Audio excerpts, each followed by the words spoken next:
Thanks, Marion.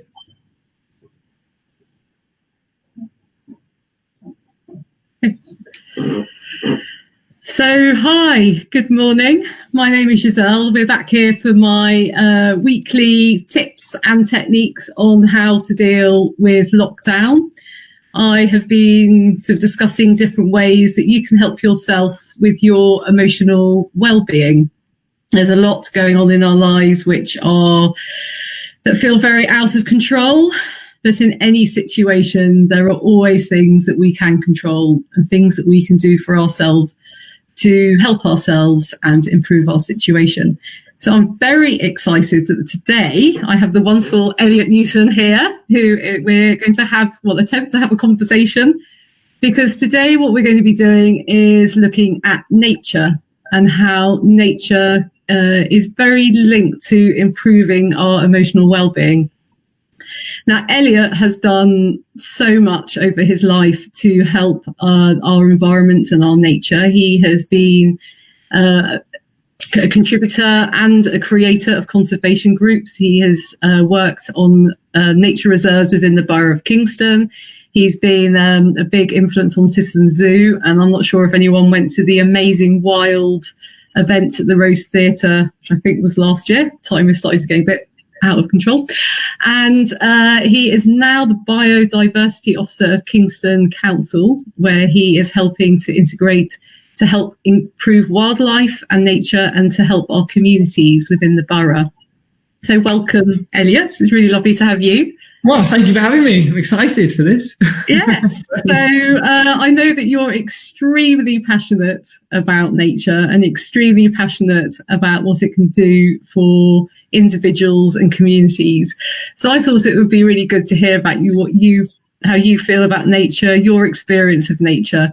So in your experience with all the work that you have been doing, what have you noticed that nature does and helps people with their emotional well-being?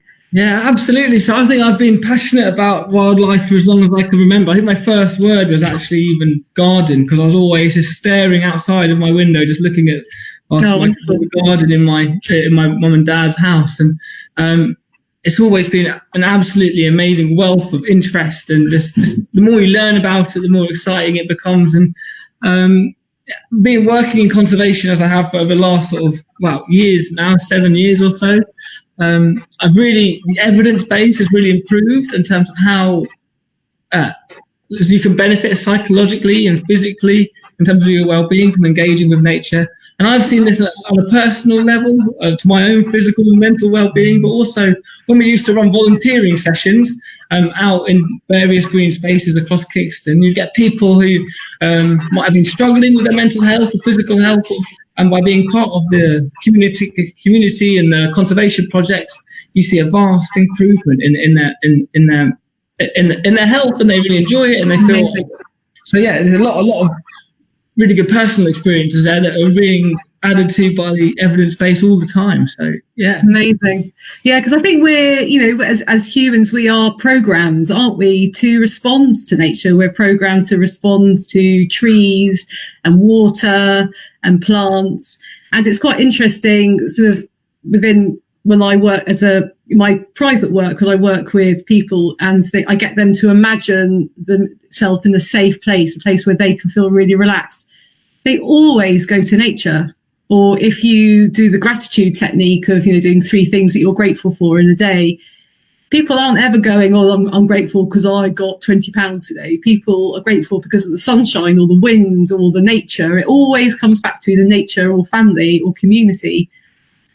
And that's just that. And I think what's really lovely about nature, it's just always there. It's forever changing. There's always something new to look at.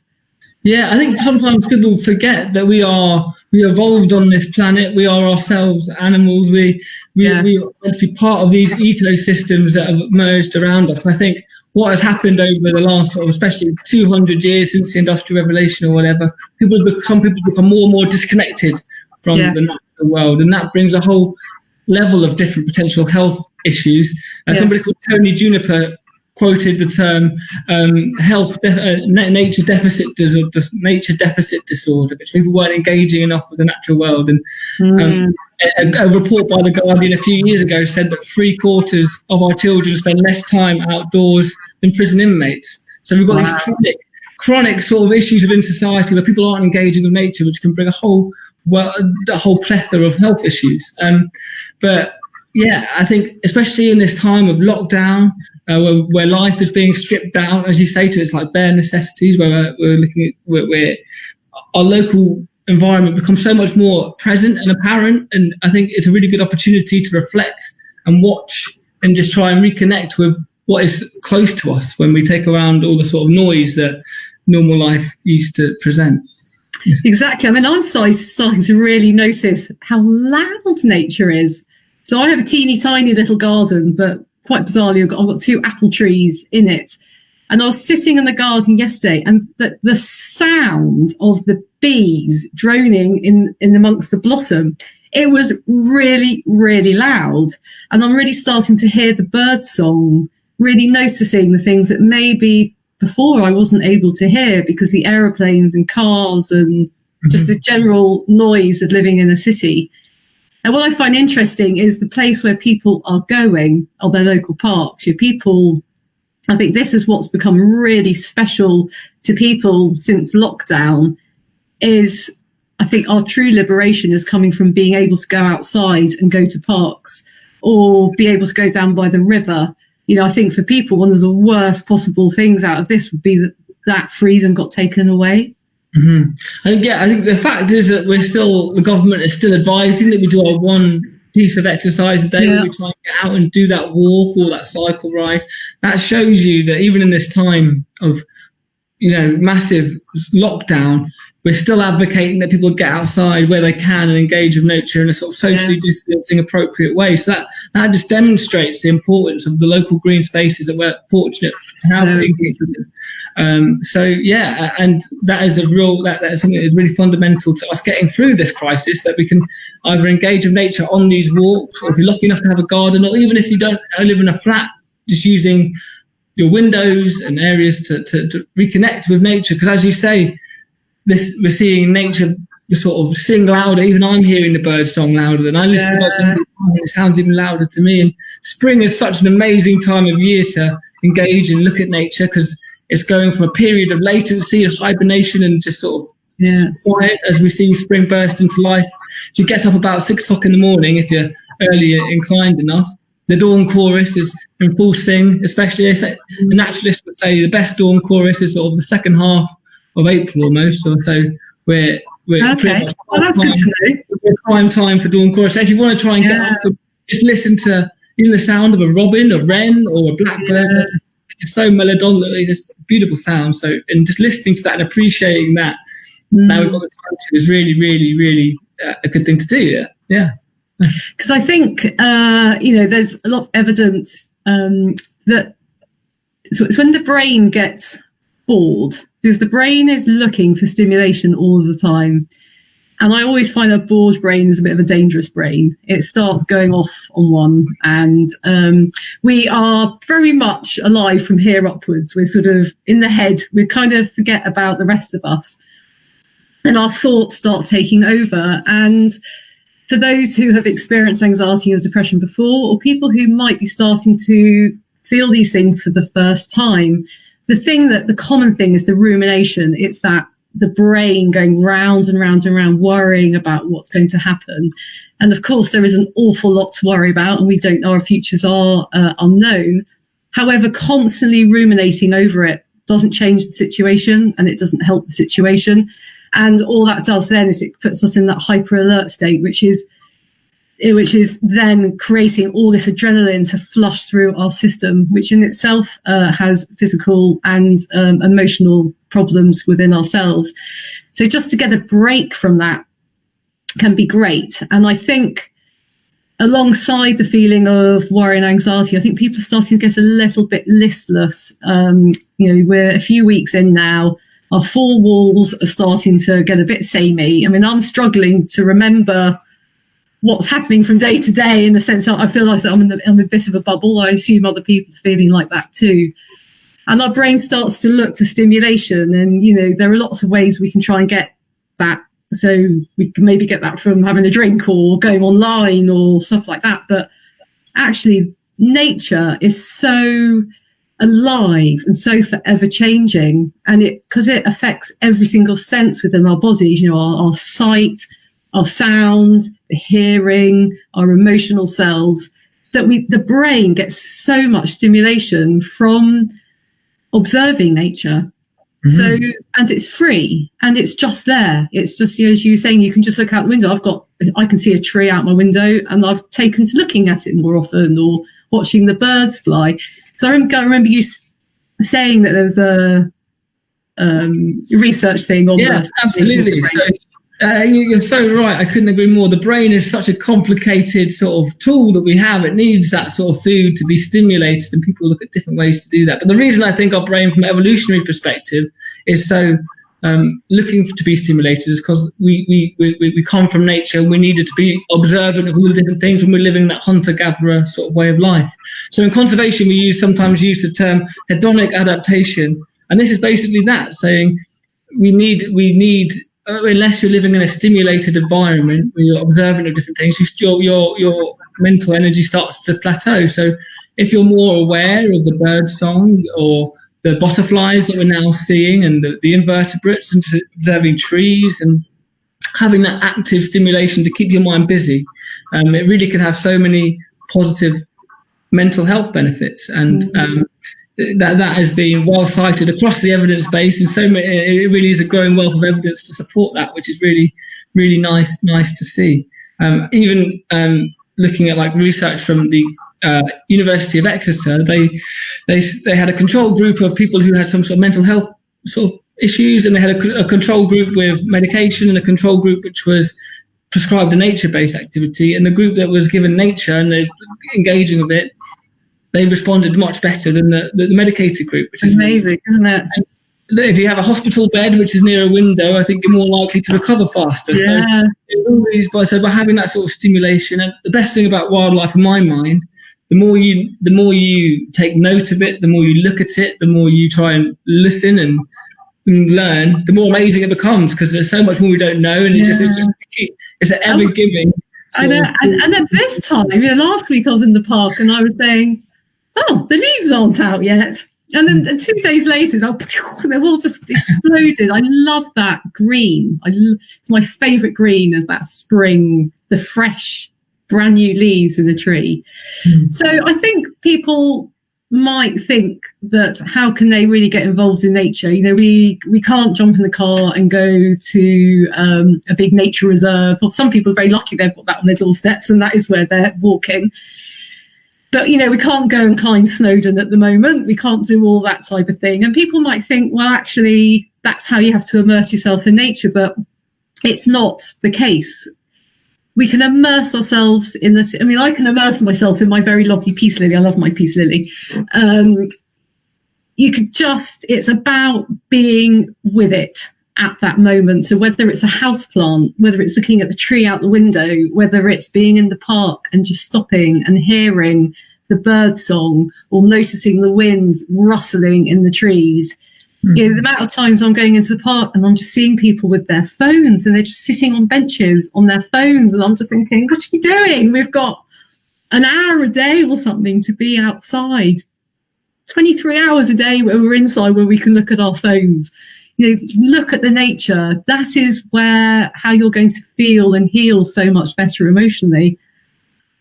Absolutely. Yeah, absolutely. So I think there's definitely things that we can do in our home. So even if you're lucky enough to have a garden, which some people are, you can do all sorts of things, like build a mini. Last weekend I actually dug a little wildlife pond in our little garden that I was so fortunate to have, and build a stag beetle loggeries and do all sorts of stuff to sort of rewild your garden. But if you don't have access to a garden, which I know so many people don't, especially in our sort of urbanised environment, there's still things you can do. So as you say, just by using your window as a window to the outdoor world. So by acknowledging the birds that are coming in, maybe every day try and learn a different bird song, and just test yourself, and that will try and encourage you to sort of pick up the different sounds. And the more you try and listen, the more you start to hear. You can even get bird boxes which you can attach to your window, so you'll be able to see things like goldfinches and all sorts of things up to your window. And it's, when you see a little bird like that, which you probably don't notice on a normal day, just start looking at it. Like a blue tit is probably one of the most beautiful birds on the planet, but because we see them quite regularly, we don't really acknowledge that beauty. So just have a look at it and just take it in, which I think is a really cool thing to do at this time. And just having plants in your house. I still live at home with my parents, and my dad's absolutely mad about plants. There's plants all over the house, which I think really is a really nice thing to have. So if you have the opportunity to put a few plants, as you've done around your house, it really makes it breathable. The air just seems fresher when you have plants inside your house, I feel. But isn't the air fresher? I really think it is. I mean, I'm absolutely astounded of how much better the air seems to be. It's a bit of my bugbear is air pollution. I feel a bit, that's the thing I get anxious about, actually, is pollution in the air. But I'm really loving the fresh air. And it's not just the air that we're breathing pollution, but the noise pollution. It's just so much more peaceful, isn't it? And I think that is so much more calming. Yeah, I couldn't agree more. Just looking at like sort of the air pollution maps that people are creating at the moment, and just seeing that the air is generally improving in quality. And I'm sure that's going to have so many benefits to people with respiratory situations like COPD, asthma. It's going to have so many benefits, and that peace is so great as well. I think not just the peace in the day, but the peace at night, just going out and looking at the night sky and not seeing planes all over the place, the stars even seem brighter. So to be able to look at that, I think is a really nice thing to do.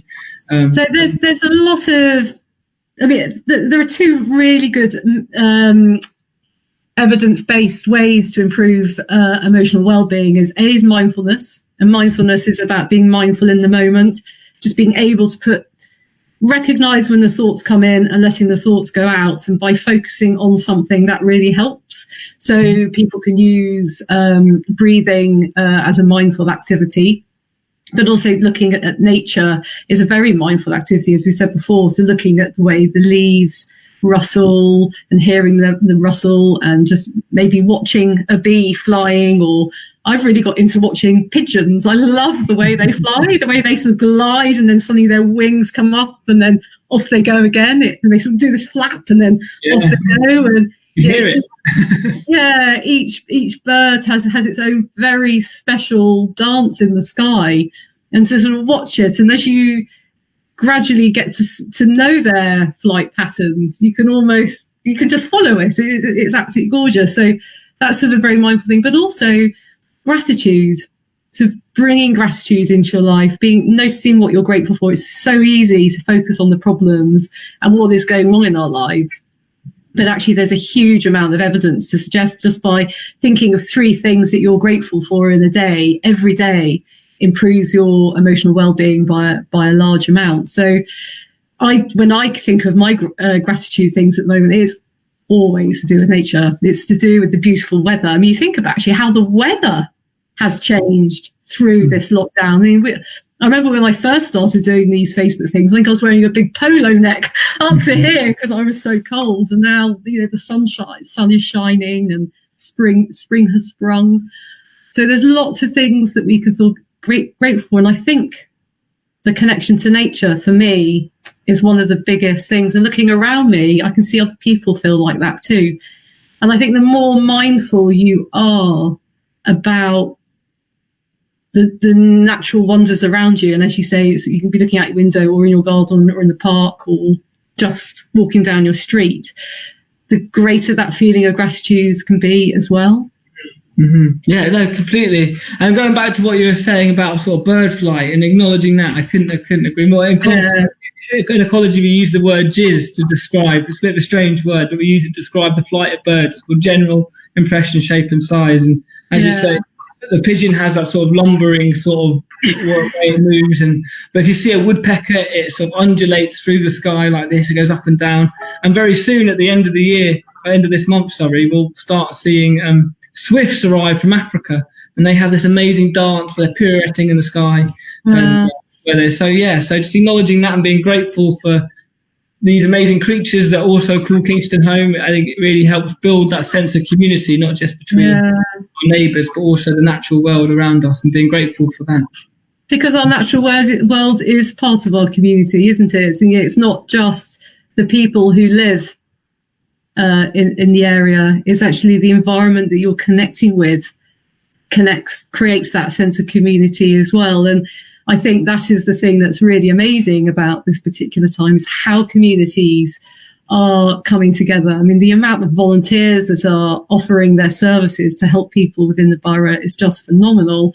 You think about how many people have applied to volunteer for the NHS. You know, people want to help, people want to do that. And I think, as well as helping people in need, I think it would be really wonderful for people to recognise that in nature. You know, nature needs us and nature needs our support, and to carry on that respect beyond this, to not forget what nature has offered us through this time. So true. I think there's a lot we can learn, and one of my favourite authors, writers of all time is somebody called Aldo Leopold, and he helped to, in my mind, define the word community. And as you say, it's so amazing that we're seeing communities come together in this difficult time. But one of the fundamental pillars to community that Aldo Leopold said was the natural world around us. And he said, only once we see the natural world and the animals around us as part of the community that we belong to, that's only when we can start to value them. So first we have to acknowledge it, and then we can see it as part of our community, and then we can start to value it. So hopefully we can use this period of sort of lockdown as an opportunity to reflect and reconnect with the natural world, and come out of it with a greater appreciation of the green spaces and the blue spaces and the wildlife that surrounds us, and how that can enrich our daily lives. And yeah, I really hope that can then move into sort of how we emerge from this situation, and it might help us reflect when we're sort of rebuilding policy and how we behave, how the future of society might look as we start to emerge from the COVID-19 sort of situation that we found ourselves in. Yeah, I think that's amazing. That's really lovely. Now, the thing about our brains, because I do love a thing about a brain, is the brain is incapable, does not sort of recognise the difference between what's going on outside of us or what's going on inside of us. So if you are imagining something, our brain believes that is what is happening. So even you might be sitting there thinking, well, I like a tree, but I can't get to a tree right now. You might be having to self-isolate, and you're in a flat and you've got no garden and you've got no tree. But you can bring a tree to you. And the way you can bring a tree to you is by bringing it within your imagination. And the more you're able to create this sense of it, so you might be someone who can't actually visualize very well in your brain, and that's okay. It's about getting the sense of it that can really make you feel connected to that thing. So what I thought I would do, if just for the next sort of 3 or 4 minutes, just doing a guided visualization, just to show you how easy it is to be able to connect into nature just by using your brain, just by using your mind. So whilst you do this, I think it's really important to know, well, I hope you're not driving or using heavy machinery at the moment whilst you're watching this, but if any of you are, don't do this right now. You can do this at a later time with it at your own leisure.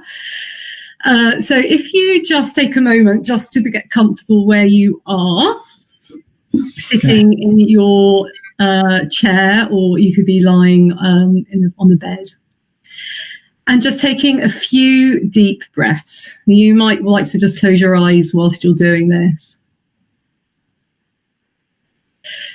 And just bringing your attention to your breathing, not making any changes.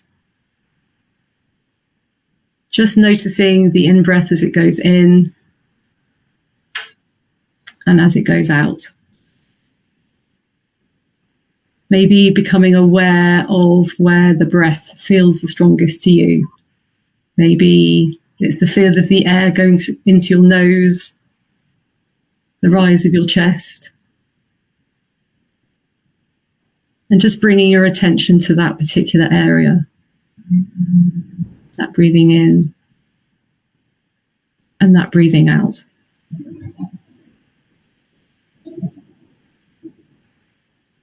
And when you notice that you're starting to feel more connected, I would like you to conjure up an image of a tree. It could be a tree that you've experienced yourself, or it could be a tree that you create within your own imagination.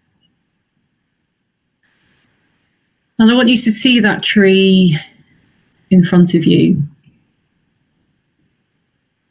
I want you to notice its size, noticing its trunk, noticing as the trunk goes up, it connects to the branches. And those branches full of leaves. And maybe you know the make of tree, maybe you don't, and that doesn't matter. And as you notice that tree, I want you to look at the bark, the depth of it, the colour of it, the different patterns. And if you feel that you're inclined to, you can reach out and touch it, noticing the roughness. In some areas, it might be smooth. And then bringing your awareness to the tree, to the leaves and the branches, hearing the rustling of the wind as they move gently within the wind. And I also want you to bring your attention to where the base of the trunk touches the earth.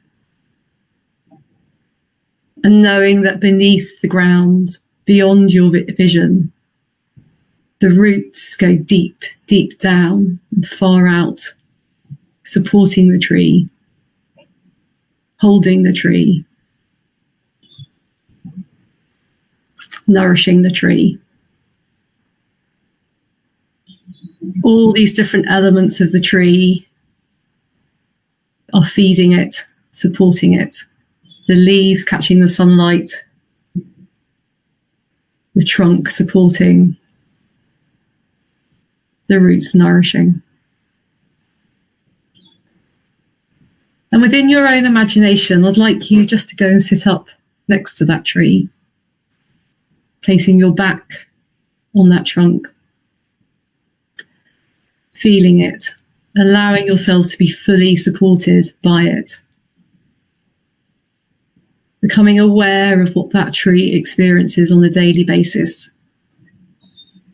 Sometimes the sun beating down, other times the strong wind bashing into it, but knowing that it moves in its flexible way to make sure that it's still standing another day.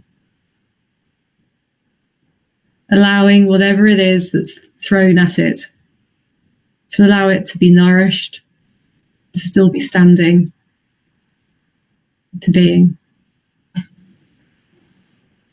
And bringing your attention into yourself, noticing what you're feeling within yourself. Notice what you're hearing. Notice what you're seeing as you spend this time with that tree. Knowing that tree is there to support you.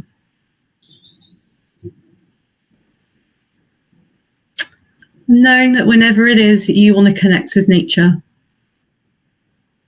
you can take yourself back to this place. Take yourself back to that feeling of being with your own special tree. And when you're ready, coming back to the present and opening your eyes. Oh. Wow. What type of tree did you see? Oh, well, actually, as I grew up, we had this apple tree in our garden, this big cooking apple tree that I used to build tree houses in. And it was that tree that I grew up with, and I thought that tree's part of me to some extent in a weird way. But yeah, that was the tree I was take myself to. Lovely. That was amazing. I truly felt like I was there, and it really shows you how you can engage in nature just by sitting. You really can. So, we have to be creative in this time, and actually that's the thing that is astounding me, is just how creative we are. And if we allow ourselves to be, we can think about what we can't do, or we can think about our limitations. But the wonderful thing about the human brain, there's no limitations. And I think we can really spend this time to work out how we can be as creative as we can be to get ourselves through it. Absolutely. So is there anything else you'd like to add? Well, I think hopefully that gave some people an idea of how they can engage with nature. But I think one of the true things is also reflect where we sit within nature, and as we emerge from COVID-19, how we then go on appreciating nature moving forward, and how important it should be to us as people and as communities, and how we should always reflect and respect it, not just when we're in lockdown. Yeah. Yeah. Well, thank you so much for joining me today. That's been so lovely. Oh, thank you so much. And thank you. Thank you. Well, keep up all your amazing work, because I know of people who are walking around your reserves right now, and that is how they are getting through it. So I'm sure there are thousands of people who are so thankful for the fact you've been part of creating these amazing environments for them to walk around. Well, hopefully there are reserves right there, everyone. So everyone can get out and really enjoy them. And you can be on people's gratitude list for today, Elliot. Well, I'm not sure about that, but yeah, thank you. Take care. You too. Bye for now. Bye.